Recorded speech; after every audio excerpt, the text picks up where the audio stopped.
But right now on to energy. Monty, Scott Angelle is with us this morning. He's the director of the U.S. Bureau of Safety and Environmental Enforcement, or was the longest serving, now the founder of USA Energy Workers. Scott, we appreciate you jumping on with us this morning. Well, good morning. It's great to join you guys, and a special shout out to Monty, recognizing his service to the United States Army, Operation Desert Storm, and to Clayton, a University of Oklahoma guy. We want to welcome you to the SEC next year. We can't wait to put a can of whoop ass on those Sooners. Scott did his research. Thanks, Scott. That is awesome. We didn't provide you with any of that information. Thank you so much. Great job, Scott. We appreciate it. All right, let's get into what we're talking about here. Energy. Tell us why that's important right now, because when we talk about costs, the heat, energy demand, all of that, how is it related to rising prices, and what exactly are we dealing with when it comes to energy this summer? Well, look, the number one issue of facing Americans right now is inflation. It's incredible how expensive things are. And when one understands that energy costs are such a huge driver of inflation, and statistics and history reveals that. We've had 6 recessions from 1973 to 2019, and each one of those recessions were preceded by spikes in energy prices. One way to make sure that we have a robust economy is to make sure we have affordable energy. And it's unfortunate in this month that we celebrate the 247th anniversary of the birth of our nation and celebrating American independence. Unfortunately, we can't recognize or celebrate American energy independence because of some real poor public policy decisions. At the end, look, I think it's very clear that our national policy has been to vilify the American producer, to vilify the USA energy worker, all while begging OPEC to increase production. The result has been huge economic pain, but it shouldn't be a surprise, Monty and Clayton. It shouldn't be a surprise. On March 15th, 2020, candidate Biden announced on CNN he will completely shut down drilling for oil and gas on day one of his administration. And those kind of radical statements followed by things like pausing and canceling lease sales in the Gulf of Mexico have led to the energy policy that looks to foreign sources first rather than USA energy workers. So it's important. I think some of the experts say that energy inflation drives about 40% of overall inflation. One would be really shocked to really see the in-depth statistics.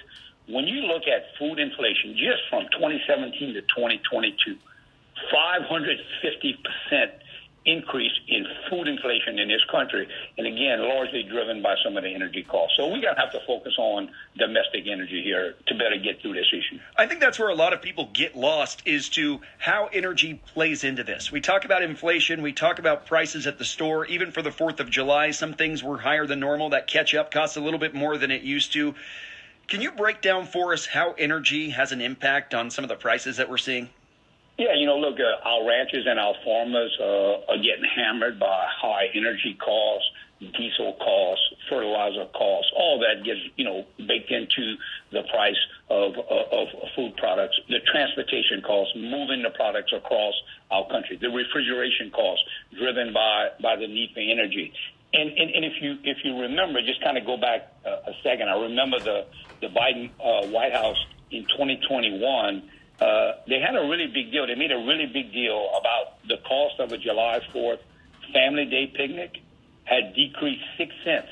6 cents from the 2022. They were doing a victory lap on that. Okay. Now you didn't hear boo in 2022. You heard that in 21. You didn't hear anything in 22. And in 2023, potato chips are up 15%. Soft drinks are up 14%. Processed cheese is up 10%. Ice cream is up 9%. Beer is up 8%. Sirloin steak is, after rising 14% last year, is up about 3% this year. And that's all on top of a 17% jump in the cost of a July 4th cookout last year. So, again, Americans are feeling this incredible cost of food. And look, not just food. When you take a look at what's happening in housing and you take a look at what's happened in car sales, we driving this economy into recession. Unfortunately, with regards when we have unaffordable energy, we sell less cars, we build less homes, we have a less robust retail economy. So, as USA Energy Workers, we believe one of the first steps to getting this economy going and helping to reduce inflation for your listeners is to focus on raising American energy production, promoting, encouraging energy production from America, as opposed to begging OPEC to do what we want, what this White House says we shouldn't do here. Right. Again, we understand global warming, right? But we never heard the phrase USA warming. So it's odd to think that we would say no to American workers here, start pausing and canceling lease sales, and at the same time ask OPEC to produce. And basically OPEC has flipped us the middle finger and said, don't ask us to do what you won't do for yourselves. And so this is a self-inflicted wound, and it's not too late to make a course correction. We at USA Energy Workers believe that if we can focus on American energy, we can lower the cost of energy, we can lower inflation, and we can get back to some reasonable prices here at the pump and actually in the grocery store as well. Yeah, and I want to talk about ways that we could actually get that done and how that would translate, what that could look like. But we do have to break for traffic and weather. Stick around with us if you can. We're with Scott Angelle. He's the founder of USA Energy Workers, talking about energy prices and the impact here in the midst of the summer. But right now it's time to check traffic, and here's Monty Cook. 635 on the eastbound side at Skillman. That one's still there in the 2 left lane, still heavy back to Forest Lane and I-35W northbound at the 280 overhead. That one's still closing off the right lane. With WBAP's First Traffic on the Ones, I'm Monty Cook. Brought to you by Balance of Nature. Balance of Nature. Get your daily recommended whole fruits and vegetables by calling 1-800-246-8751. Or go to balanceofnature.com. For a limited time this summer, get $25 off your first order as a preferred customer by using discount code Dallas. That's discount code Dallas. Sunny and hot for us here again today. Temperatures this afternoon reaching highs in the middle to upper 90s with our heat index between 100 and 105. Fair to partly cloudy skies here tonight, a bit breezy at times, upper 70s. Mix of clouds and sun, hot and humid Thursday with a chance for a few afternoon and evening storms. Highs tomorrow, mid-90s. Our heat index still up around or even over 100. Sunny, breezy, and hot Friday to finish out the business week. Highs Friday afternoon in the upper 90s. For WBAP News, I'm meteorologist Ken Boone at the Weather Channel. Right now, 80 degrees in Dallas. It's 81 in Fort Worth. 7:54 here on the WBAP Wednesday Morning News. And Monty, Scott Angelle is with us. He's the founder of USA Energy Workers. We're talking to him about energy prices and some of the trends we're seeing. That's right, Scott. So we can become energy independent.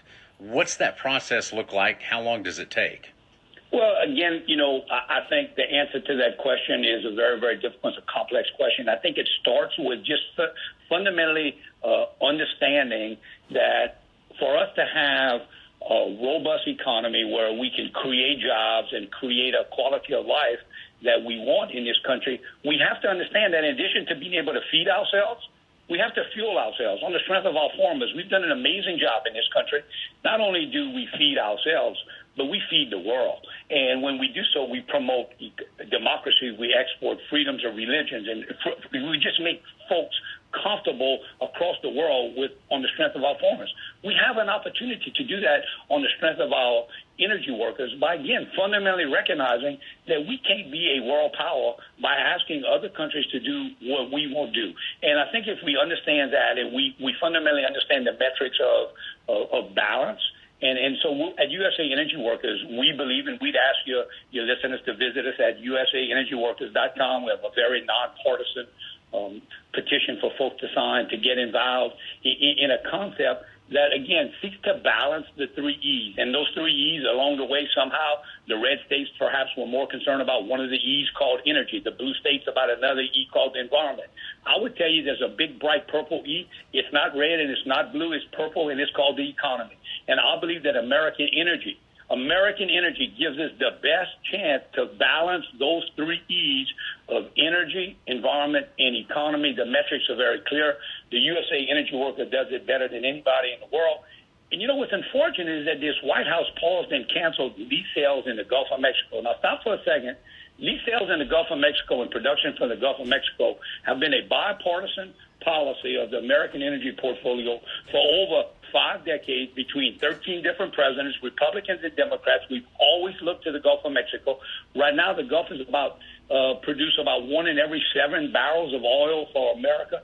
There's an opportunity for us to do more, and we want to do more. And folks that sound like me, Boudreaux and Thibodeaux, that sound like me in this Cajun part of the world, are are really, really, really interested in helping America solve some of its economic problems and the pain at the pump. So we just need a national energy policy that I think recognizes the climate advantages. You listeners need to know this. This is very, very important. That's good stuff, Scott. We appreciate it so much. Thanks for coming on with us. We're up against the wall here. We got a news break coming up here in just a second. Scott, Angelle, thank you so much for the time. Thanks, we Scott. appreciate it. Thank you all so much, guys. Man, he knew what he was talking about. Oh, Didn't he? yeah. All right. That was awesome. Good stuff. Scott Angelle, again, he's the founder of the USA Energy Workers, and he's from Louisiana, by the way, if you couldn't tell. Oh, I couldn't place the accent.